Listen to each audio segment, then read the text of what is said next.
right, welcome back. Welcome back to yet another episode of the Talkers podcast. And what better way to start off than saying Happy New Year to all of our listeners? I hope you ended the last year off well and wishing nothing but success for you coming with this new year, 2023. But with that, got a lot to talk about, guys. Where do we want to start? Where do we want to start? Well, we can. Latest game was Liverpool. They got soundly beaten today by Brentford, Was it 3-1? Was the score? 3-1. So I actually have, since we're talking about Liverpool, I do actually have a question that I want to start off. Is this the end for Virgil van Dijk? Man, I remember last year or the year before, they were shouting, best defender the Premier League has ever seen. Did not age well at all. Honestly, I don't think it's his fault. I think it's Trent. Subbed off at halftime.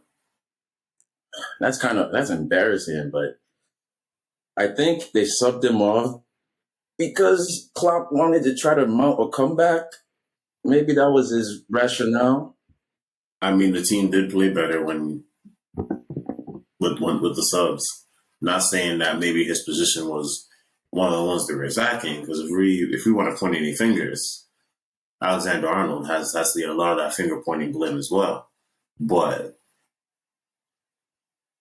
still, Also, be getting all that figure-headed pointing blame, man. I mean, no, it is what it is. This is not without reason today, though. What? It's not without reason today, though. They were cooking him on his side. he gets Cooking him. every other game. But I'm not even gonna blame. Well, because we've known this about Trent for years now, for years. So I stopped blaming Trent after the first season, and I'm gonna blame another person that you've all just skipped over. Like he doesn't exist. Like he's not important. Ooh. How about blaming Klopp?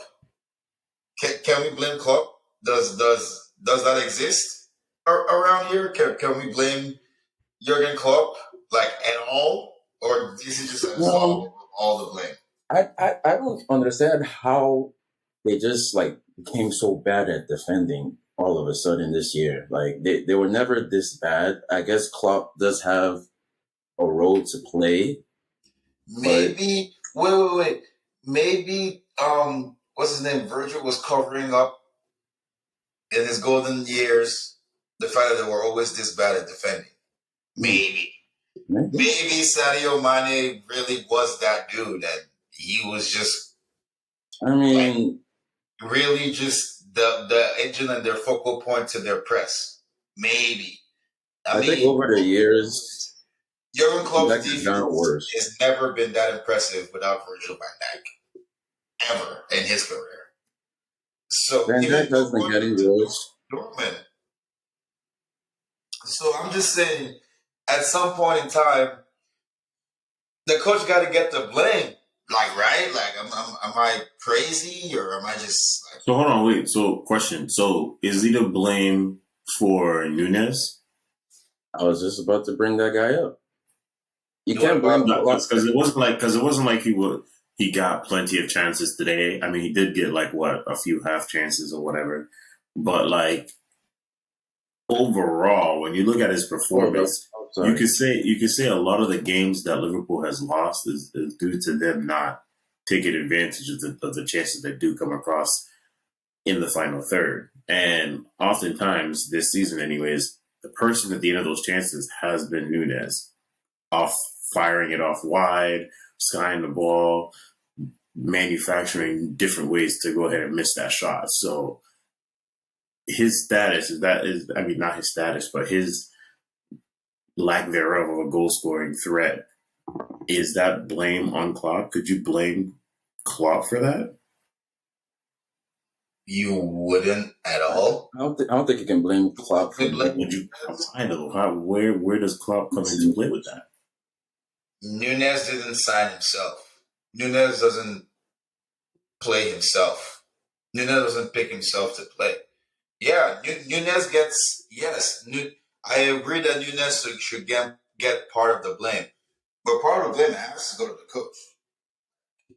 Like you see how we're blaming Chelsea coaches every little thing. Oh, why didn't you figure this out? Why didn't you? But the Jurgen Klopp just skids away. I mean, I'm not blaming the Chelsea manager, although we'll talk to that when we get there. We'll blame not even Chelsea. We'll even blame Conte, Antonio Conte. I mean, he is to blame over at Tottenham, though. Let's be honest. Coach gets blamed, but Jurgen Klopp. He's their sweetheart. Come and give his little excuse. He's like, you cannot blame the players. They really work hard. It's just the fixtures. The fixtures are really close together. Like, and then you just. He also blamed the referee too. All the criticism and everything. Oh, Darwin Nunez. Oh, what are you doing? Okay, I mean, I'm just making sure that we're understanding each other here. So Jurgen Klopp gets zero blame whatsoever. No, it's not. It's not zero. I just don't think it's a substantial amount because there's only so much the coach can do. And when you're right. You know, he Nunez didn't by himself. He doesn't blame himself. But like, all of a sudden, what happened to the form that you were showing at this place? And you mean Benfica? Yeah. Yeah. I can't overly blame him like that because we've seen this before. You know, like I can't just go crazy like, oh my god. Like we've seen this before. Players have played great, other in Spain, France, Portugal, Germany, to Premier League and flop. That happens all the time. So I can't totally like blame him. I can't even blame most of it on him. Because you got this player knowing that could happen. Because he's never played in the Premier League ever. And we've seen this happen from more prolific players than even him. So you saying that? Give him some blame, but I can't give him all the blame without putting Jurgen Klopp's name in this. So wait, hold on. That's where you confused me, though. So that I just want one piece of clarification from you. What percentage do you give to him to it just being it's first year Premier League jitters or however you would describe it? 45. 45% is first year Premier League jitters. Yeah. If that's 40, I'm giving 45% of the blame to the player and 55 to Klopp. To Darwin Nunez. I'm giving 55 to Jurgen Klopp. But they have to play him though. Like they've invested in him. They gotta keep playing. It looks like he knows how to score. He's just off to a bad start, and he has scored a couple of goals already. I think he has like 4 or 5 in the league. Like assists, a couple in the cup. Shax just made the point that he's clearly not that bad. So he's not terrible, but some of his the form is on is kind of how did you miss that? You know what I'm saying? Like it's like miraculous somehow. I mean, I love to see it. It's fun. Thank you for making my point, Shax. Like I'm saying, when does Jurgen Klopp get to eat some of this blame pie? That's all I'm saying. For his fine though. Like Salah has not been up to his usual goal scoring streak. Firmino nowhere to be found. But here's the thing: Salah has been. This is who Salah is. When Salah's not scoring goals, this is who he is. He's been scoring. He's pretty cool now. Salah is not. I mean, let's see. Salah's been scoring. You can look at the stats. 7 goals. Yeah, he's been scoring. He hasn't looked hot to me. I feel like he scored like 3 in one game. You said he how much? He has 7 goals and 4 assists in the league. Yeah. That's not a lot. It's 14 games. Yeah. That's quite a bit. I mean, who else is Haaland? Like I'm not saying you don't have to be Haaland, but Rashford already has 11 league goals. Rashford already has 11 league goals. Who? Rashford? kind of surprising. Yeah, Rashford is good. Like it's not like Rashford is a bum. What do you mean? I'm not saying he's not a bum, but I'm not saying he's a bum. But the guy has already doubled his goal scoring from that he's already scored in all of the last season, and we're actually not even halfway through.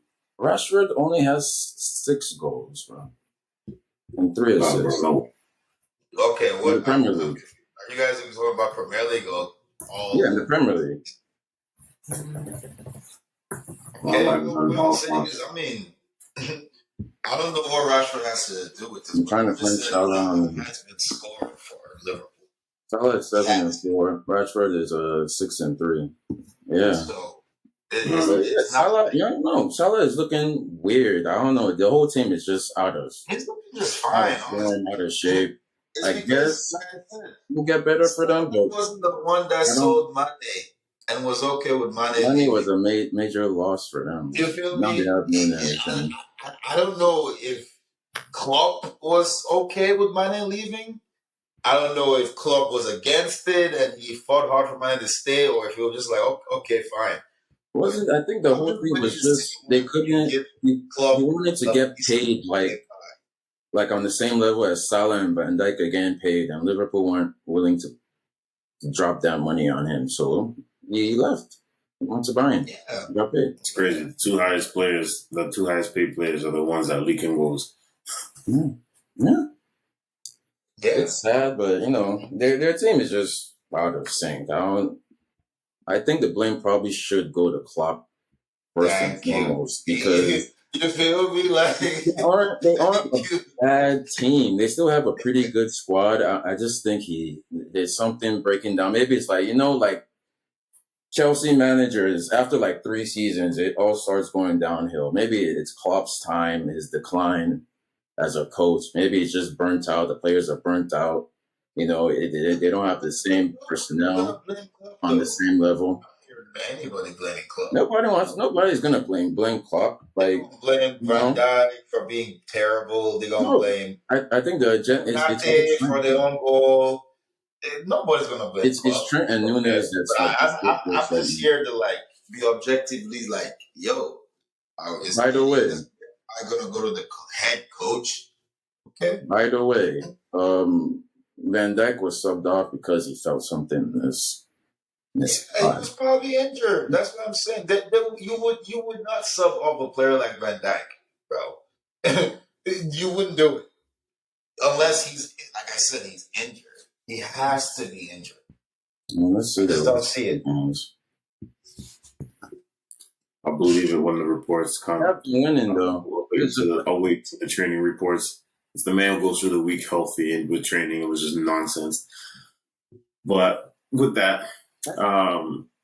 As bad as Liverpool have been, they haven't really been bad. Before this loss, they won their last 4 games in a row in the Premier League. Yeah, they've been good for them. They're still managing to win these games. They beat Spurs, Leicester, Aston Villa. Southampton, not really a good team. Brentford is a really good team. What they didn't think they beat City. We drew against them. They beat Spurs. They only lost to Arsenal. Everybody's beating Spurs these days, so no need to even mention that as part of the resume. Yeah. No, on that note, no, for real. On that note, let's discuss because this is a hapless Spurs side. They lost 2-0 to Aston Villa, and they were never in the game. Never in the game. Let me. Why is this so funny when Spurs lose? Let me say this though. I have to give credit to Unai Emery. All right, I can't just overlook that. As much as I'm going to bash Jurgen Klopp, I'm going to give credit to Unai Emery. So, yeah, Unai Emery. You can give Aston Villa their flowers. They did a phenomenal. Actually, let me take that back. They went against Spurs. That's all I have to say. But you can give them their flowers. You still have to win the game, Marcus. No, you're right. But all I'm saying is score the goal. You have to better on their end. You are right. And they beat Brighton. You are right. But when Spurs walk up in there and they're pretty much like a glory hole, accepting all types of action. Spurs Listen, I'm not gonna sit here and say Spurs didn't help them, but it wasn't like Helped them. Spurs gave them the answers to the test, bro. it wasn't an easy game though. It wasn't an easy game for Aston Villa. I feel like Aston Villa took that game more than Spurs. Like like Spurs made it easy, but Spurs didn't flop. You know what I'm saying? They didn't just come out like, it looks like they did a whole like lot they of made nothing it. that game because Yeah, They didn't do a whole lot of nothing. two they shots on didn't. They target. didn't chase. They Two weren't split chasing possession. the game. Like I would say, just my observation, they weren't hungrily chasing. They thought they could just come in and walk around and win that game. Basically, they played down to what they're used to Aston Villa playing. But Aston Villa is coming in like we got Unai Emery. We play a better system now. You think this is Gerard ball? No, this is Emery ball. You're in for a rude awakening. And then took the game to them and never let Spurs get any rhythm whatsoever. So I will give credit to Aston Villa. You can go ahead and bash Antonio Conte. Antonio, listen, I already discussed my feelings on Antonio Conte a few episodes back. For I think that every all good things come to an end. Eras come and pass, and I feel like we're starting to see. I feel like we're starting to see Conte's era come to a halt. Probably the Era at biggest Spurs. mistake of his career. Going to You mean his Spurs. era at Spurs? Because you know he was only there for a good time, not a long time. No, I'm not talking about era at Spurs. I'm talking about for the bigger picture because this is his issues right now. This is going back to during his time with Inter, and I know they won a Scudetto during his time at Inter, but I feel like that is more due to the surroundings being terrible, and by surroundings I mean all the other teams. Because remember, it was during the COVID year. That year was all messed up. So there were certain advantages. Teams weren't playing up to par. So hey, you can only do with what you can. So he took advantage. But I'm just saying, if you were to be the manager of Inter right now in this current climate at Serie A, bro, we'd be looking at similar to what he's doing in the Spurs right now. So I'm like, you were saying what? I disagree with you, man. Huh? Okay, I'm listening. I disagree with that because just off of that fact that he won the Scudetto with Inter. That's not the first championship he's won. He's won with Chelsea. Like he's won before. And besides, I think I never said he didn't win before. I'm just saying Chelsea was the only team that he got fired from. Am I wrong? And now that I look at the table, he didn't just run away with the title. He won that title with 2 points over Inter. They were right there all the way with them. He ran away. He won. Napoli was 79, but like Inter were with them all the way. Napoli's a decent team. I think the thing with Conte is Conte has been a great coach. He's won everywhere he's gone to, everywhere. But now he's at Spurs. Biggest mistake of his career. He should have gone to Man U when he had and that's what I'm telling Marcus. He's going to leave and go to another big club.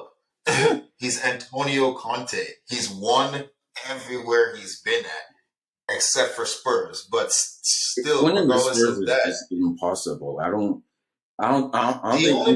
think even Conte can't win them a trophy. Like the only place that he's been fired at is Chelsea. Right? That's we're the only club to fire him.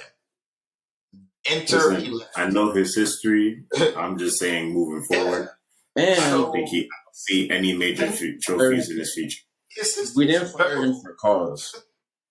Even when Chelsea fired him, he wasn't fired for cause. He won the lawsuit against the club. So it's like we shouldn't have. True. Should we have sacked him? He was fired without cause. Exactly. He wanted to get the following year.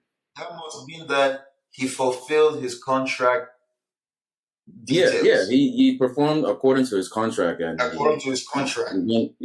they still fired him. Exactly. Yeah. So Marcus, I don't see what it's like.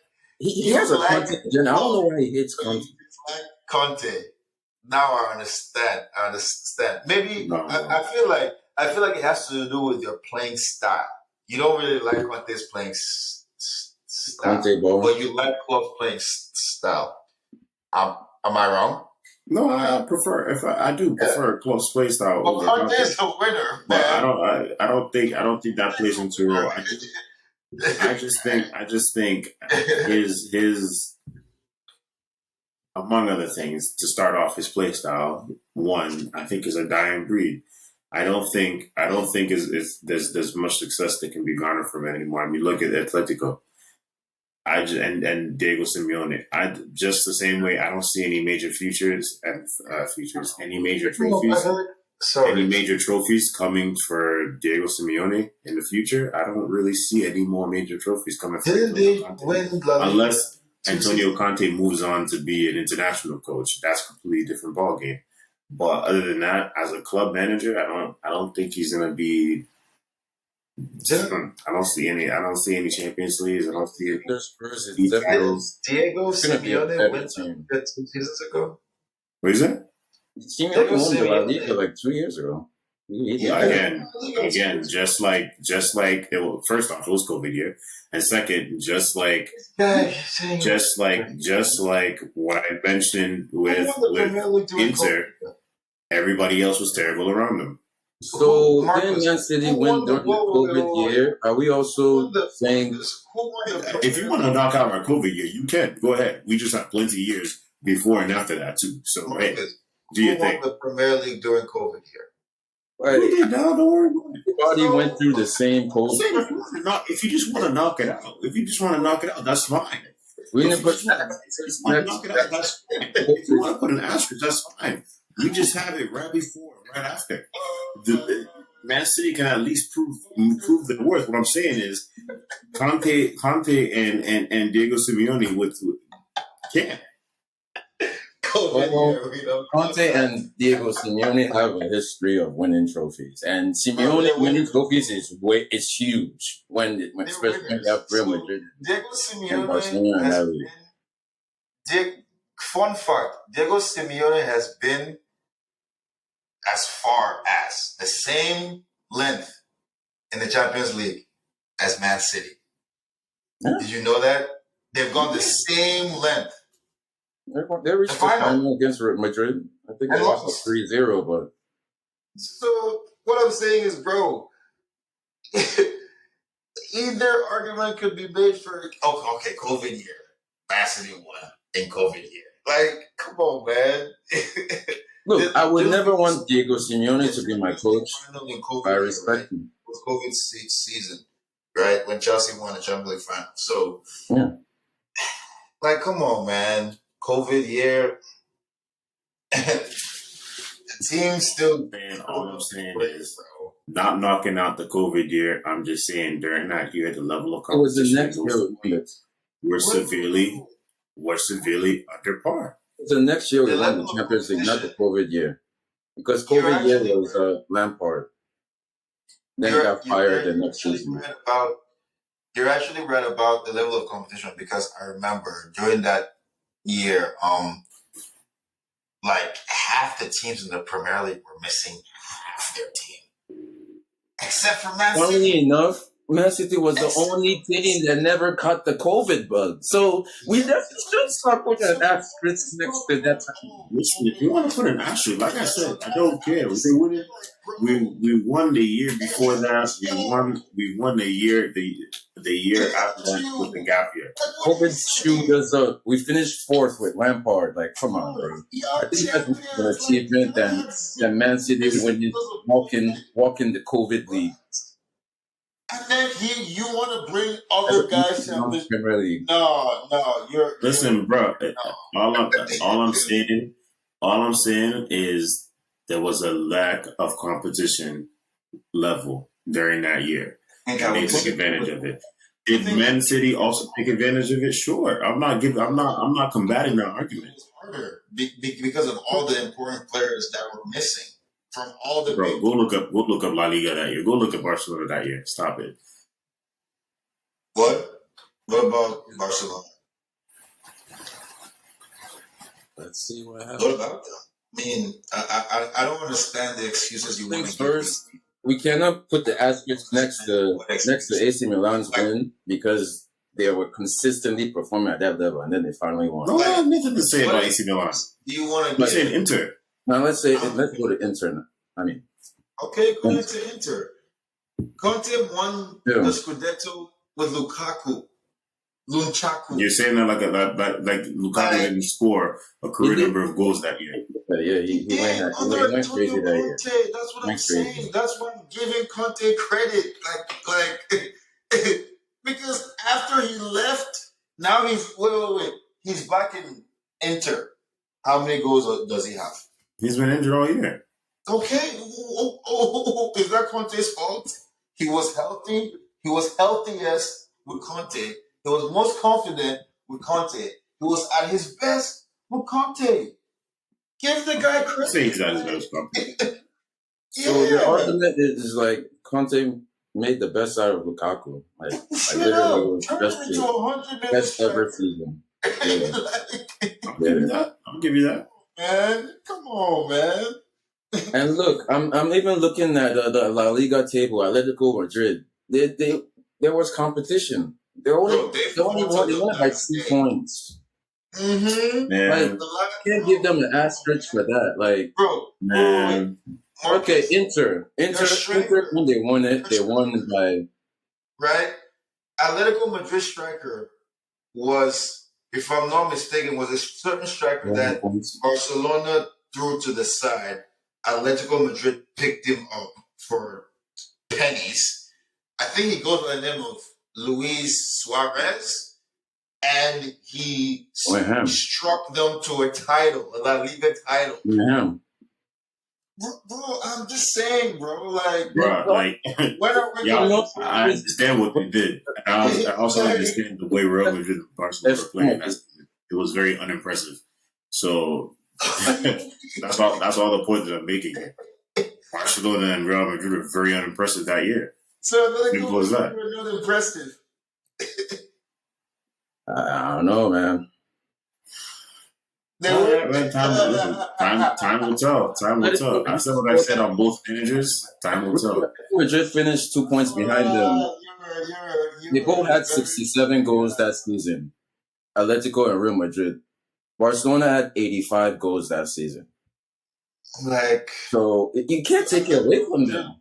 We're unimpressive. They won La Liga with Luis Suarez and Hal Felix and Diego Costa.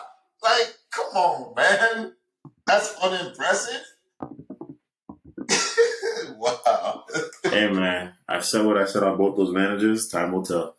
I mean, time has already proven you wrong. They have just won the previous 2 seasons, so. I've said going forward, there's no major trophies coming in their way. Time will tell, but.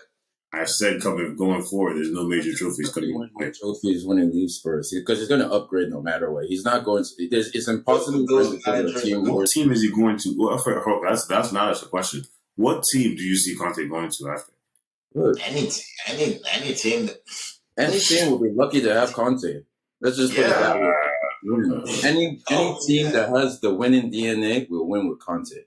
Or at least any team that wants the winning DNA. I mean, that's what Spurs try to do. I don't know why he said yes to that, but I don't know.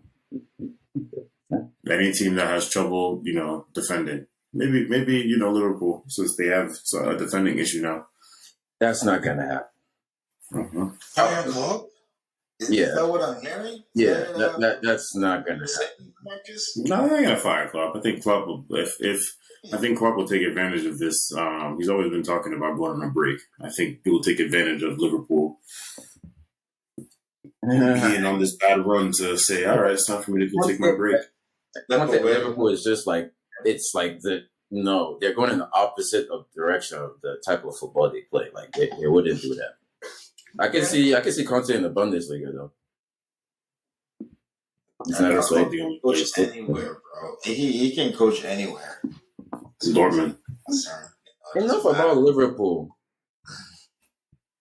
Let's move on. Move up the table. I mean, I don't want to talk about my boys right now. Let's talk about Look Man. at you. Look at you. Look at you. What else? There's not much to talk about. Not much to talk about. We drew against Everton. It's tough, wanted the boys to finish up the game, but Everton wanted to, continue that fight. Gray had a phenomenal shot. You literally pulled it out of nowhere, literally came off the ground, slipped and fell, came off the ground to just take his first touch right into the top corner. Hey, it is what it is. Haaland is continuing his reign of terror as the Norwegian king shall and should. And yeah, everything's all looking good. Now we just need Arsenal to trip up at some point, but they're looking for real. Yeah, boys are looking serious. But what happened against Everton though? Like what? Like nothing really happened. We aren't playing our best defenders. I've already told you we're 1.5. We only have 1.5 defenders in there. Kyle Walker makes up the half because of his legs. Diaz is our full defender. Diaz has not been. He's been injured. And so with the defense, our defending roulette that we have, we're good for one mistake. Stones, Akanji, and whose fault is that, Marcus? Stones, Akanji, and Aki. I know. Whose fault is it for having the defenders you have?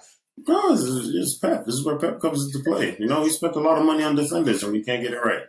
Pep is not doing right by Man City's defense, right? No, not at all. Hey, it is Are they injured? What's going on there with that defense? Like Diaz, Cancelo. I seen Cancelo didn't play. He wasn't in the squad. Injuries, bro. Injuries. Yeah. It's about time. Cancelo came back, picked up something in the training for the World Cup, and then Diaz been injured. Phillips is a midfielder. Okay.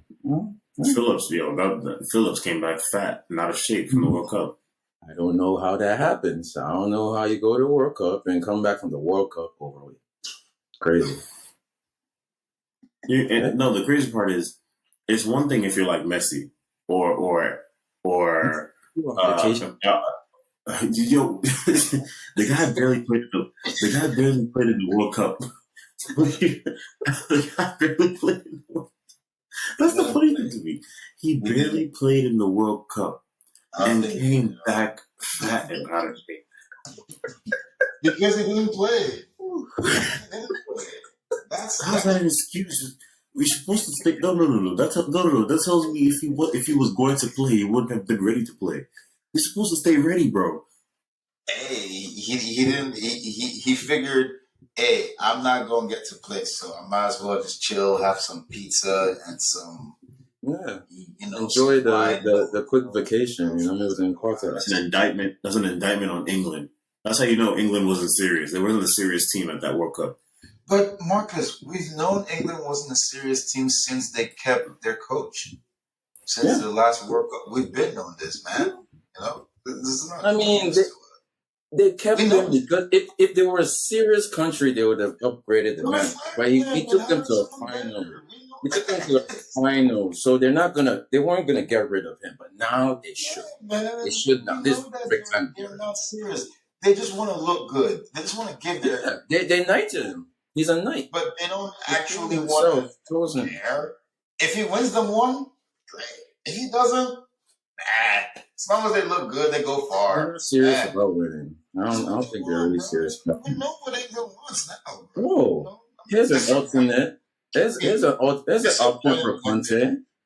Their expectation, we can't. I can't be. Who's an option? England. England. England. Which is exactly what Conte coaching England. No, I don't think Kane would like that. Harry Kane will be like, "Oh my god." Kane will pull off his hair. Kane was like, no, man. Kane is very fraudulent, bro. Like, no, like he scores goals for nothing. He's the problem. I think he's the problem. You think Harry Kane's the problem? He just Before we move on, goes and has nothing to show for it. Like, man, I don't really rate him anymore. Like, I can't. damn, that's rough. Before we move on from City, how many goals is Haaland scoring? I think he's hitting 44. 40 league goals. I He's at think 34. 44. He's at 44. 20. He's at 21 right now, right? After what? 21 and 15 games. I think it 14 games. plateau at 32. 32? Mm-hmm. He's at 21 in 14 games. So you think he's only going to score 11 goals the rest of the way? Yeah. Well, you have over more than it's gonna break the record. The games left to play, right? Okay. So let's see. What's the time to amend? At least say 38. I think the record is 34. 34 for Premier League. Yeah, he's gonna get like 40.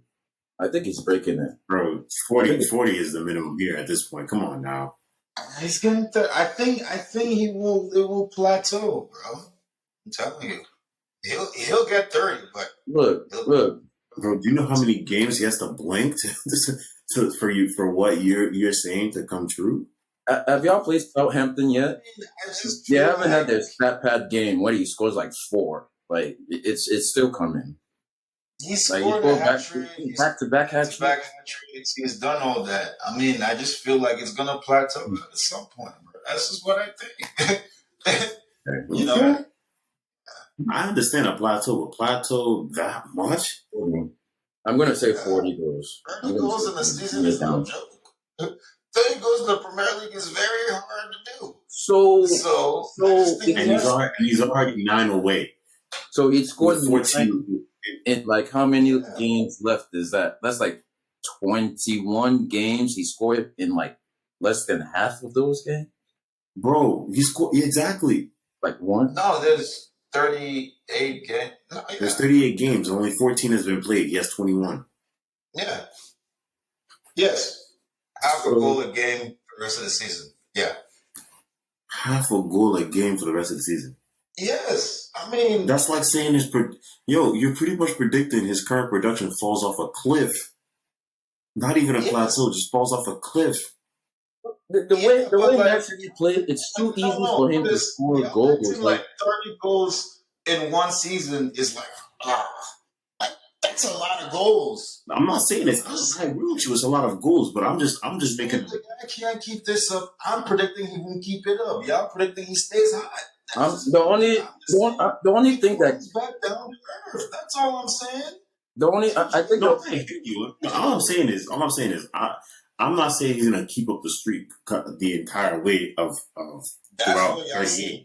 I'm just saying look at the pace. He would have to stay hot the entire season to score more than 30 to score more than 34. I don't think he's going to score. With the way Man City play, it's almost too easy for him to get goals. So I don't really say dropping unless he gets injured. I might be wrong. All right, I might be wrong. All I'm saying he might burn out. You know, the Premier League is not easy, but he's a beast. He's a machine. It's the Premier League, bro. The Premier League is pretty tough. I'm not even saying he's going to get injured. Take injury out. It's making it look really easy, though. I think he is going to come back down to earth. That's all I'm saying. Because he's playing out of earth, out of the universe. That's all I'm saying. Thinks that seeing what over the years of 30 goal scorers, they've started like this. We've seen this before. And then they kind of settle down, come down to earth, just plateau out. You see it as a crazy drop off. I'm just seeing it as, okay, let's all right, come back down to earth, Haaland. That's all I'm saying. It's okay to score 30 goals in the season. That's pretty good, bro. But if you think he's gonna stay red hot all season, get 40, maybe. Fun fact. Because it's Erling Haaland and it's Man City. And I wouldn't put it past him, but I just think he's going to come back down, to human. Here's a fun fact for us Chelsea fans. Haaland has scored more goals than Chelsea in the Premier League. So let's just leave it at that. Yeah, Messi and Ronaldo have scored more goals than a lot of clubs consistently throughout their years. So Mbappe has scored more goals than most of the clubs already. I'm not crying. I just need a Chelsea attacker to get to 10 goals this season. We're not like we need. Let's just talk about Chelsea real quick. Like what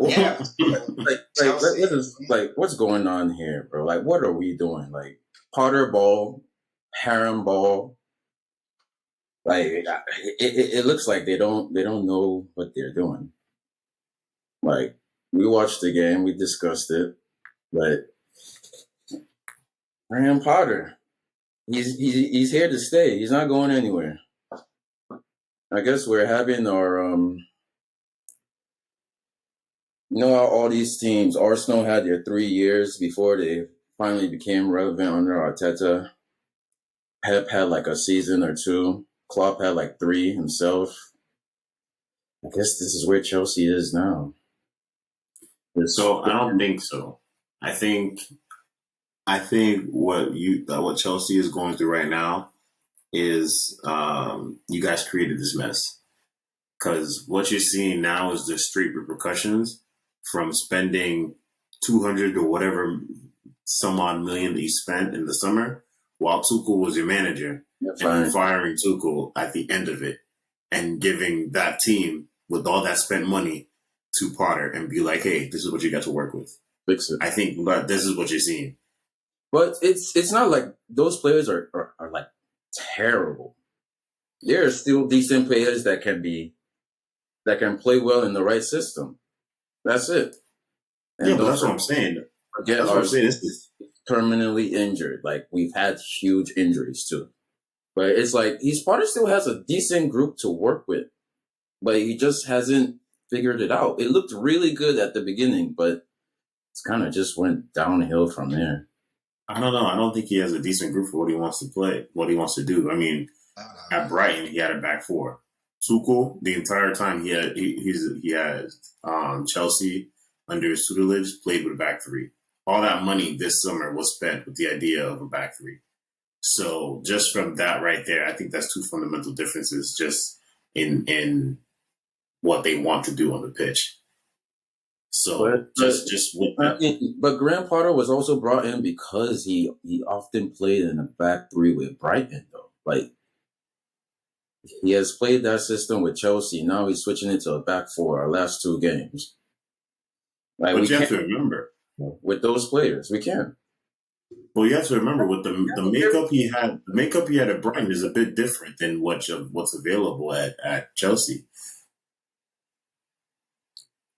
He has a better squad to work with at the end of the day. So I just feel like once it clicks, we'll start getting better going forward. It's just going to take a little bit. I've been doing that for a while now. Once it clicks, hey man, that's what it's a new manager. We're locked in with him. He's locked in with us. Just gotta trust the process. That's pretty much it. Like I mean, okay, so winning the draw. The draw was it's kind of hard to watch that second half, but it happens. And your Sterling goals luck. Yeah. Lucky bounce off the post, yeah. Well, hey. Exactly. Very quiet over there. Take the goals when you can. Go through it, talk, say what y'all think, I mean, you already know what look, I've always thought, so. the entire squad, the squad needs to be like rebuilt. Like we need to clear out a lot of players too. Like just let them go. We need to make a Conte decision. Jorginho is on Conte on the last year of their contracts. Azpilicueta is on his last year. I don't know. Potter needs to figure out what type of football he wants, and whatever players he signs, he needs players that can change things. Like they're talking Enzo Fernandez. 120 million. That's his release clause. What we need is goals. I was saying Rafael Leao, just get him now. Nkunku, pay whatever to get him now, because that's well, what you've already got that done. So yeah.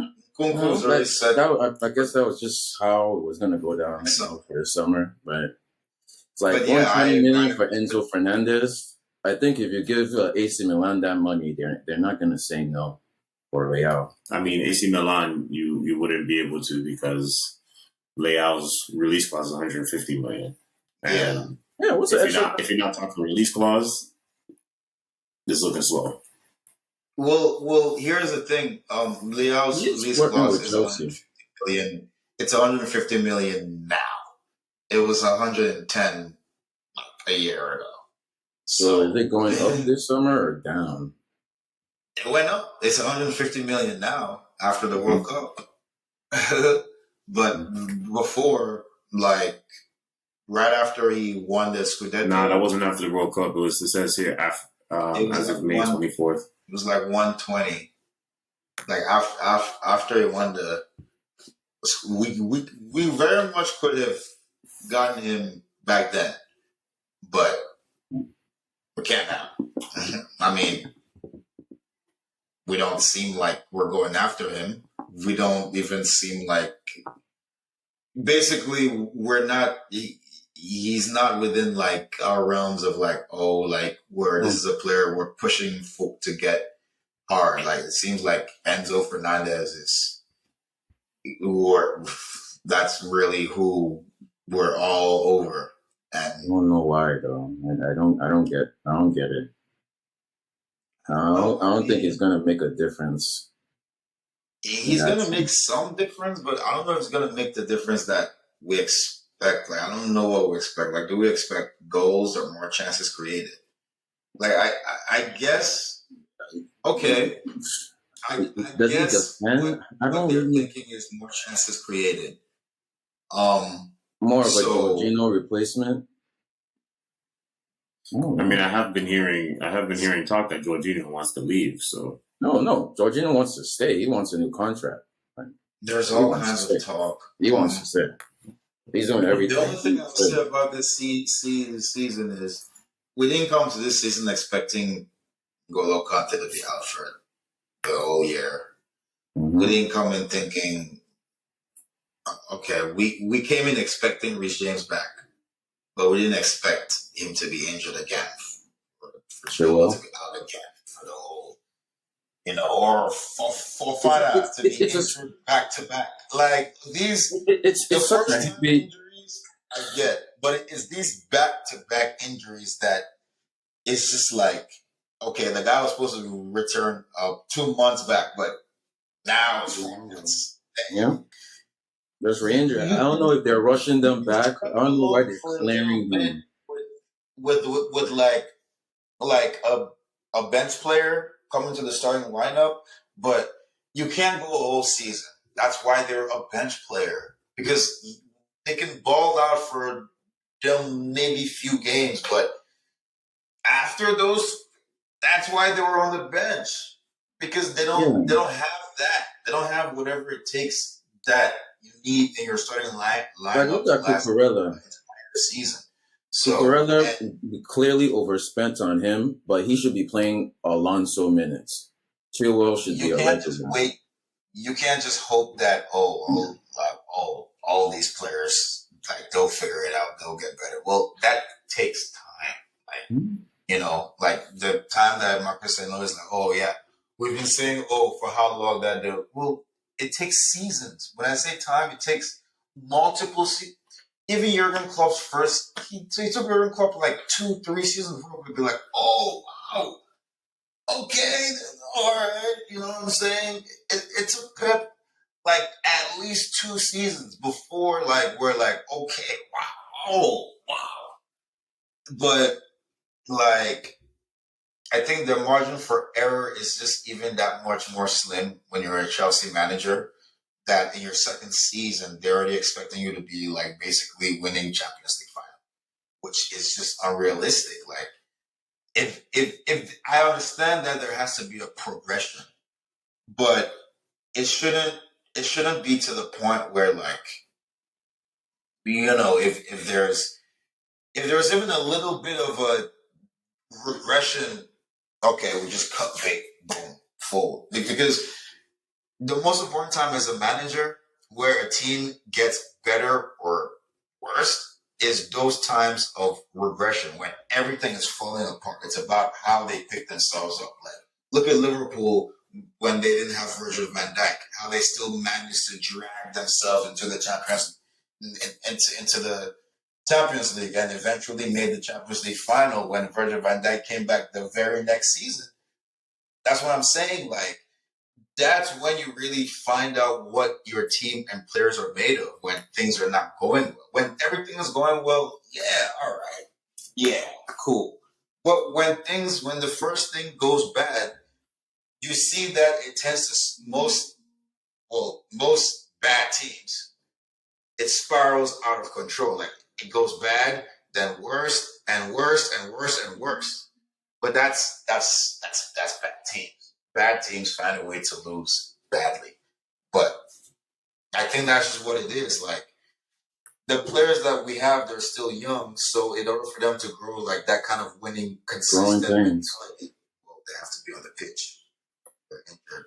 James, Joel. But either way, they don't have a consistent manager. This is the third manager they have to work with, in the space of 3 years.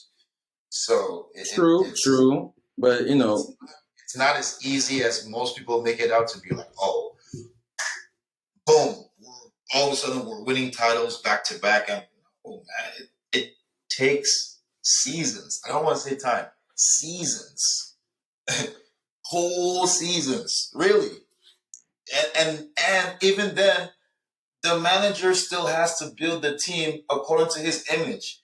It's just like I keep saying. You can't put someone in a position where they're not going to be successful and then be like, why couldn't you do it? Well, because you didn't give him the tools to be successful. It's like any job. It's like a player. If a coach plays a player in a specific position and the player, he's shaky there, but you play him there anyway. Well, and he plays bad. Well, yeah. He's not very good at that. Maybe you should help him out. It's the same thing with managers. It's the same thing, a manager, number one, he needs time to really gauge what kind of squad he has and to try to get to the squad level that he is used to working with to implement his style of play. But if you don't give him time, it doesn't make sense. Of course it didn't work. Of course. It makes sense why it didn't work. And at the end of the day, we have ourselves to blame. Chelsea. I mean, sorry for the long soliloquy. Preach, man. You're right, though. Graham Potter just needs time to fix the team and get them playing and how he wants to play. Yeah, I think we were kind of hoodwinked for those first couple of games after Tuchel was axed, and we were playing really good and winning those games. But I guess it's all. You didn't draw. We won drew, 5 straight. We won 6. We literally won 5, and then we were unbeaten our 6. Hold on. I think we're remembering this incorrectly now. Yeah, I think we were unbeaten the first 6 games of Whoa. We were unbeaten in let's see. 8 or 9. Let's it was more than that. It was 9 games unbeaten. We fired Tuchel after Zagreb. After we lost to Dynamo Zagreb. Well, September 8th. That's when Graham Potter became manager. Okay, so draw, win, win, win, win, win, okay. Draw, okay. Draw, win, 4 in a row. 1 loss. 4 in a row. Yeah. 1, 2, 3, Okay. 4, 5, 6, 7, 8, So, 8 games. And then we lost them, right? And those are let's talk about those 4 wins, right? I didn't think it was that good. the progression, like what Potter wanted to It wasn't do. that good when we tore AC Milan apart. Right. But even in those games, those players that were playing in those games, some of them are injured. Reece James is injured. Loftus-Cheek is injured. Being injured. Fofana is done. Like Even those what's are his name was done for the How many season. minutes has Fofana played in the Chelsea uniform? Let's be real. I remember watching him play. All those 4 games, win, draw, win. Fofana started in all of them. He started in all of them. True. Okay. So, like, that's a pivotal piece. Like, that's a center back in a possession style of football. And look at who he started. Spent 40 million. Silva, Chilwell, James. Didn't y'all just go spend 40 mil on another center back? What? Didn't you go spend 40 mil on another center back?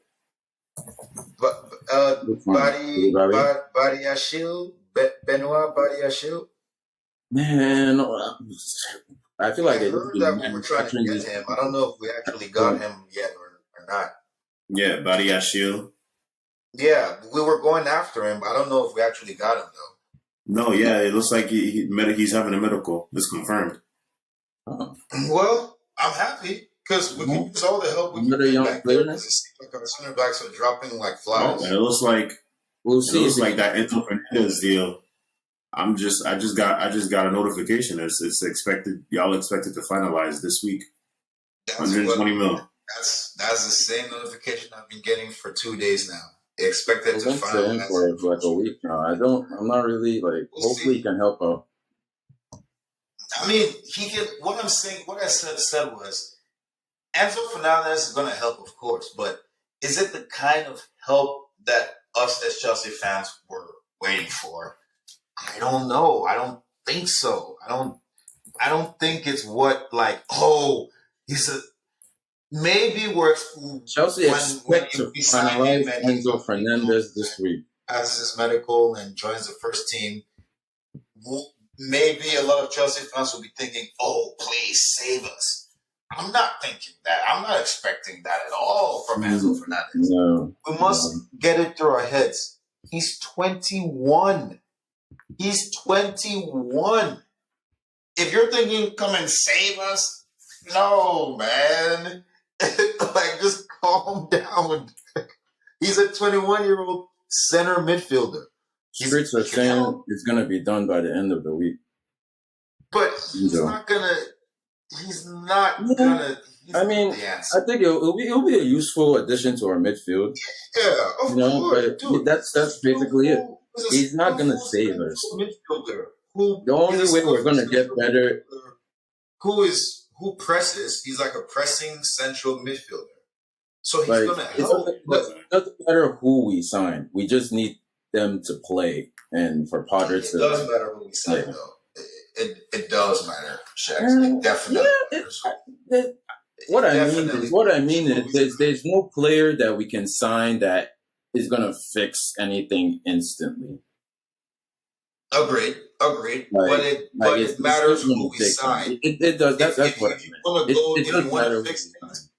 It matters who you sign. All right. I mean, but you're absolutely, your first statement. There is no player that is going to come in, boom, fix everything. Everything is copacetic. No, except Diaz, because that's what Diaz did when we bought him. He came in and just like that. Our defense was off to the races. We're not talking about Man City. Why are you always talking about Man City? Nobody wants to listen. Let's be familiar, because I like to catch Marcus in these little traps. Didn't you the year before you got Diaz and Kevin De Bruyne was PFA's player of the season, and everybody was riding on Manchester City's, you know what, really hard. Like, and we started off the year horrible defensively. And then what's the point you're trying to make? Everything was fine because my point about that, Marcus, is you already had a championship DNA. You already. It was just another. It seemed like another addition. Championship. Oh, fair enough. Fair enough. Who did you sell? Ferran Torres. You snake bit Barcelona. What was this? Some of your sponsorship, but businessmen. We from are all the businessmen. Spotify artists. Businessmen. We spent pennies on Ferran and got millions. No, that was literally the best deal I've seen from like the most one-sided deal I have seen like in my life. Ferran Torres to Barcelona. Even Fernando Torres still paid off for us, you know. Yeah, Fernando Torres eventually came good. Ferran Torres has to be worse than the Fernando Torres one. Has to. All right, fellas. I think we flops in terms of Nunez. You know, Torres. Who would we just have? Warner. Like Warner. Is he reaching Warner and Fernando Torres levels? Bro, Ferran Torres is coming off the bench. All right. That's all you need to know. That should leave it at that. Just leave it at that. Okay, that's fine. Okay. You don't even need to go any further, bro. Question is answered. Off the bench, bro. No, man. Yeah. All right. With that brings us to yet another end of another episode. Thank you for joining us. We'll catch up with you next week to kick back and discuss all the exciting football we have coming this week. Starting off tomorrow with Arsenal Newcastle. Ooh, that's going to be a good one. All right. Until next time. All right.